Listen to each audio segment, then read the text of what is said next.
Apa kabar anak-anakku yang soleh dan soleha? Tetap semangat ya belajarnya. Nah, jangan lupa untuk selalu menjaga kesehatan ya. Di pertemuan hari ini, kita akan mempelajari sejarah kebudayaan Islam.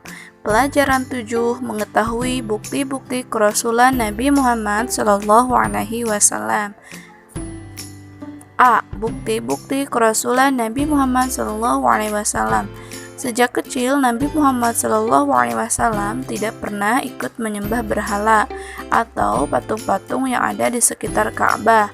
Beliau juga tidak pernah memakan makanan yang haram, seperti daging hewan yang disembelih untuk korban pada berhala atau untuk sesaji, sebagaimana kebiasaan masyarakat Arab pada waktu itu. Akhlak beliau sangat berbeda dengan anak-anak dan para pemuda lainnya. Beliau tidak pernah minum minuman yang memabukkan, tidak pernah berjudi dan berpesta pora serta bentuk-bentuk kemaksiatan lainnya. Berikut ini adalah beberapa kejadian yang dapat dijadikan sebagai bukti kenabian Nabi Muhammad SAW. 1. Pada usia 8 tahun, Nabi Muhammad SAW pernah mengalami peristiwa yang bertentangan dengan hati nuraninya. Karena pada saat itu, Nabi Muhammad SAW diajak oleh kerabatnya untuk menyembah berhala. 2. Pada usia 12 tahun, Nabi Muhammad SAW diajak paman Abu Thalib untuk berdagang ke Syam. 3. Pada usia 15 tahun, Nabi Muhammad SAW ikut bergabung dalam Perang Fizar. Beliau membantu paman-pamannya mengumpulkan anak-anak panah untuk dilemparkan kembali ke pihak musuh. B. Mukjizat Nabi Muhammad SAW. 1. Al-Quran. Al-Quran merupakan mukjizat terbesar bagi Nabi Muhammad SAW. Al-Quran merupakan pedoman hidup bagi seluruh manusia. Al-Quran merupakan wahyu Allah Subhanahu wa Ta'ala yang akan terjaga kemurniannya hingga hari kiamat. 2. Peristiwa Isra Mi'raj.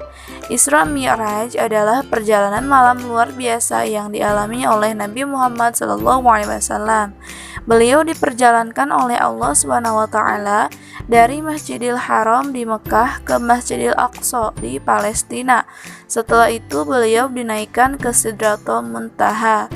3. Pembelahan dada Nabi Muhammad SAW. Peristiwa pembelahan dada ini terjadi ketika Nabi Muhammad SAW masih kecil. Saat itu ia diasuh oleh Halimah Asy-Sya'diyah. B. Yang keempat, peristiwa Gua Sur. Pada waktu hijrah, Nabi Muhammad SAW berangkat paling akhir. Ia ditemani oleh Abu Bakar As-Siddiq, putri sulung Abu Bakar As-Siddiq, Asma, menyiapkan bekal mereka. C. Nabi Muhammad SAW sebagai Nabi yang terbesar. Sebelum Nabi Muhammad SAW, Allah Subhanahu wa Ta'ala telah mengutus banyak nabi. Jumlah nabi dan rasul yang wajib diimani adalah 25 orang. Nabi dan rasul sebelum Nabi Muhammad SAW hanya diutus kepada kaumnya yang diutus kepada kaumnya dan dalam waktu yang terbatas.